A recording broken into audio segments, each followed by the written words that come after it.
Okay. So industry వైపు నుంచి మద్దతు ఎలా ఉందండి? 36 సంవత్సరాలు అవుతుంది ఇండస్ట్రీకి వచ్చి. ఈ కేసు కారణంగా మీరు మెంబర్షిప్ కూడా హోల్డ్లో పెట్టుకోవాల్సిన పరిస్థితి వచ్చింది. ఫస్ట్ టైం ఇండస్ట్రీ నుంచి దూరం వెళ్ళిపోయి ఆ ఫీలింగ్ ఏంటి? ఇండస్ట్రీ ఎలా సపోర్ట్ చేసింది? యాక్చువల్గా అయితే నేను ఇందాక మనం మాట్లాడుకున్న ఒక ఇష్యూ గురించి నేను చెప్పాను కదా, మాలో ఒక విష్ణుబాబు లేరండి ఇక్కడ. లేకపోతే వాడు అక్కడ ఫోన్ చేసి మీడియా వాళ్ళందరూ వేసేస్తున్నారు. చేయకూడదండి, కానీ నాకు చాలా కోపం ఉంది సార్ అతని మీద. ఎందుకంటే ఆడదాన్ని రెచ్చగొట్టి నా చేత అడ్డమైన మాటలు అనిపించారు వాళ్ళని. మీకు అర్థమవుతుందా? నా క్యారెక్టర్ గురించి మాట్లాడేశాడు సార్. ఇంకా ఒకడు నా క్యారెక్టర్స్ గురించి ఒక అమ్మాయి చేత మీడియాలో కూర్చోబెట్టి వాడు మాట్లాడిచ్చాడు అంటే వాడు ఎంత ఏమై ఉంటాడో ఆలోచించండి. ఓకేనా? కరెక్టేనా? మరి అలాంటి వాడిని నేను అందగాడు శ్రీరామచంద్రుడు అని ఎలా పొగడగలుగుతాను? నాకు ఒక మనస్సాక్షి ఉంటుంది కదా. నేనేమి పెద్ద ఏమంటారు దాన్ని, నేను సత్యహరిశ్చంద్రుడు అది కాదు. నేనేం చెప్పాలనుకున్నానంటే, ఇప్పుడు నాకు ఒక కోపం ఉంటుంది లోపల, నాకు ఒక క్యారెక్టర్ ఉంటుంది. నేను ఎంత కంట్రోల్ చేసుకున్నా ఒక టైంలో ఆ క్యారెక్టర్ బయటకు వస్తూనే ఉంటుంది కదా. నువ్వు ఒక ఆడదాన్ని చూడకుండా మా ఎలక్షన్ అప్పుడు నువ్వు ఇంత దిగజారిపోయి మాట్లాడడమే కాకుండా, ఈ సిచ్యువేషన్లో నేను ఉన్నప్పుడు నేను మా మెంబర్ అది ఎన్ని పోస్టులు చేశాను, నీ పోస్ట్తో సహా నేను పోస్ట్ చేశాను. ఒక్కసారి కాదండి, 5-6 సార్లు నేను దాంట్లో ఉన్న ప్రెసిడెంట్ కానీ ఒక 2-3 పోస్టులు తప్ప అన్ని పోస్టులు చేశానండి. నేను ఈసీ మెంబర్తో సహా అన్ని పోస్టులు చేశాను, ఆల్మోస్ట్ పోస్టులు చేశాను. నేను సీనియర్ ఆర్టిస్ట్ నీకంటే. నువ్వు ఒక ఆడదాన్ని రెచ్చగొట్టి నా పైన నువ్వు మీడియాలో కూర్చోబెట్టి బురద చల్లే ప్రయత్నం చేస్తే వాడికి బాడీ షేమింగ్ చేస్తున్నామంటే నా వచ్చేస్తుంది కదా సార్ ఆటోమేటిక్గా. నేను రాముడు దేవుడు అయితే పొగడలేను సార్, నా క్యారెక్టర్ ఇంతే, నేను ఇంతే. అది ఒకవేళ మీరు ఫీల్ అయి ఉంటే ఐఎమ్ సారీ. కాదు, మామూలుగా చెప్తున్నాను. లేదు, నేను చెప్తున్నా, తప్పు కదండి. ఒక ఆడదానికి ఆల్రెడీ హక్కులు కావాలంటే లాక్ కావాలి. ఏదైనా ఉంటే ఆడదాని మీద బురద చల్లేయడం ఈజీ. నేను ఏదో ఇంటర్వ్యూలో కూడా మొన్న రీసెంట్గానే చెప్పాను, నేను ఆడవాళ్ళ వల్ల రాజ్యాలు కూలిపోయినాయి అని మాట్లాడతారు. ఆడవాళ్ళ వల్ల రాజ్యాలు కూలిపోలేదండి, ఆడదాని జోలికి రావడం వల్ల రాజ్యాలు కూలిపోయినాయి. పరాయి మొగాడి ఆడదాని మీద భార్య మీద కన్ను వేయడం వల్ల నువ్వు నష్టపోయావు. మగాళ్ళ మైండ్ సెట్ ఎలా ఉంటుంది రాసేటప్పుడు? ఆడదే పతివ్రత, ఆడదే సూత్రాలు తీసేయాలి, బొట్టు తీసేయాలి. మరి మగవాడికి ఎలా తెలుస్తుంది వీడో అని? అవన్నీ లేవు. అది ఇంకా మళ్ళీ రాజ్యాంగం, అది ఇంకొక టాపిక్ అయిపోతుంది మనకి. ఇక్కడ ఇతను ఎవరైతే ఉన్నారో ఇండస్ట్రీ, మీరు మా గురించి అడిగినందుకు చెప్తున్నాను సార్, ఇతను ఎవరైతే ఉన్నాడో ఆ అమ్మాయిని రెచ్చగొట్టి పంపించాడు. ఇప్పుడు ఆ అమ్మాయి కోర్టుల చుట్టూ తిరుగుతుంది. నువ్వు బానున్నావు. నా క్యారెక్టర్ గురించి నువ్వు ఒక అమ్మాయి చేత నువ్వు మాట్లాడిచ్చావంటే నీ క్యారెక్టర్ ఎలాంటిది, నీ ఫ్యామిలీ ఎలాంటిది, నీ అమ్మ నాన్న ఎలా పెంచారు నేను? ఎలక్షన్ నీకు నాకు అయ్యింది, అదే క్లోజ్ కదా అక్కడ.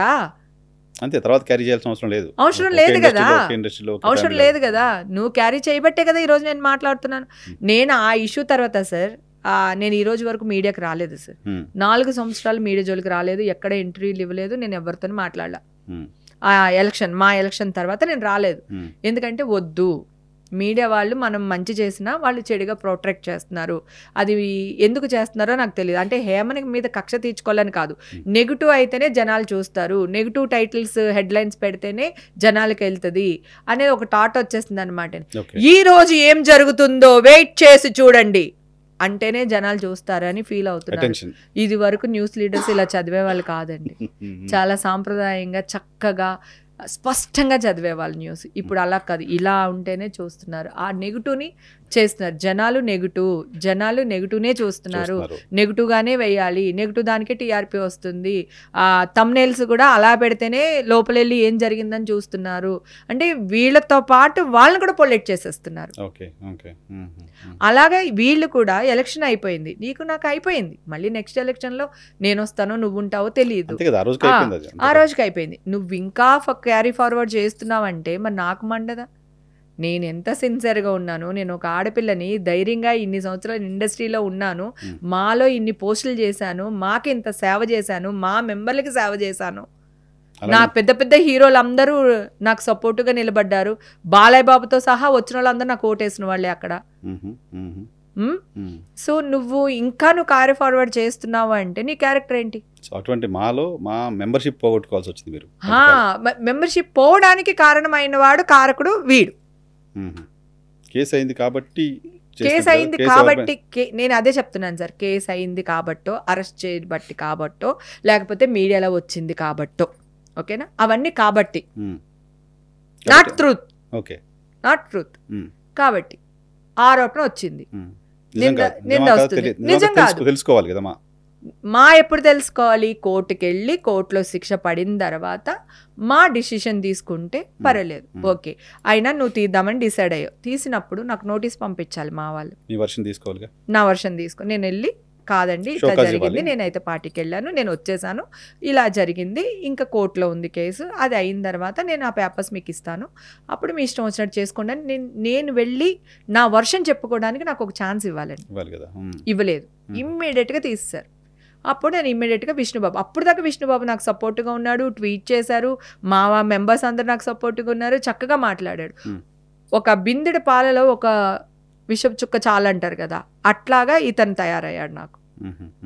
ఓకే, ఇతని వల్ల నేను చాలా ఏమంటారు మానసికంగా ఇంకా ఎక్కువ బాధపడడానికి రీజన్ అయిన కారకుడు అతను. అప్పుడు మళ్ళీ విష్ణుబాబుకి ఫోన్ చేసి, విష్ణుబాబు నాకు నోటీస్ రాలేదు, నేనేంటి అని నీకు చెప్పుకోలేదు, నాకు ఆ ఛాన్స్ ఇవ్వలేదు, మీరు కార్డు ఎలా తీస్తారు, నేను కోర్టుకి వెళ్తాను. విష్ణుబాబుకి ముందు విష్ణుబాబు ఊర్లో లేరు, విష్ణుబాబు ఒక్క 4 రోజులండి నేను లేను, నేను వస్తున్నాను అన్నారు. వచ్చిన తర్వాత పాప ఆయన కాల్ చేశాడు, ఆయన ఆఫీస్కి పిలిపించుకున్నారు. నేను ఆల్రెడీ మాకు లెటర్ ఇచ్చేసాను, ఇవన్నీ ఏదైతే మీతో మాట్లాడానో నాకు ఛాన్స్ ఇవ్వకుండా ఎందుకు చేశారు అని చెప్పి మాకు లెటర్ ఇచ్చాను, నా కార్డు నాకు తిరిగి ఇవ్వండి అని చెప్పి ఇచ్చేసాను.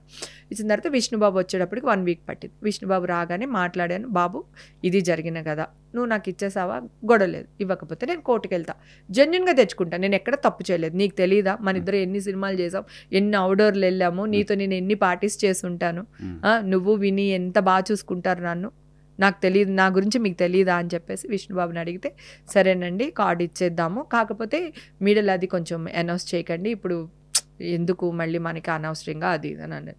వాళ్ళు తీసేసింది మీడియాకి వచ్చింది, నేను ఇదే క్వశ్చన్ అడిగా, మరి మీరు కార్డు తీసేసిన విషయం మీడియాకి ఎలా వెళ్ళింది బాబు అంటే, ఎవరో మన ఆఫీస్లో వాళ్ళు లీక్ చేశారండి అంటే, ఎవరు లీక్ చేసి ఉంటారు?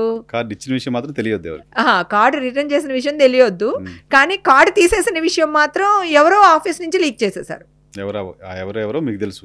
నాకు తెలుసు. సో అయిపోయింది సార్. అయిపోయిన తర్వాత నేను ఇమ్మీడియట్గా కార్డు తీసేసుకుని నేనేం చేశాను, సరే విష్ణు కన్నా సరే పోన్లే, ఎందుకు మీడియాకి వెళ్ళాల్సిన అవసరం ఏముంది, ఇప్పుడు ఆల్రెడీ నెగిటివ్ చేస్తున్నారు వాళ్ళు, ఇప్పుడు మళ్ళీ వెళ్ళి బురద చల్లించుకోవడం ఎందుకు అని చెప్పి నేను సైలెంట్ అయిపోయి ట్వీట్ చేసేసాను. మా ఎప్పుడు నాకు అండగా ఉంటుంది, ఇప్పుడు కూడా నాకు అండగా ఉన్నందుకు చాలా సంతోషంగా ఉందని చెప్పి ఒక ట్వీట్ చేస్తాను.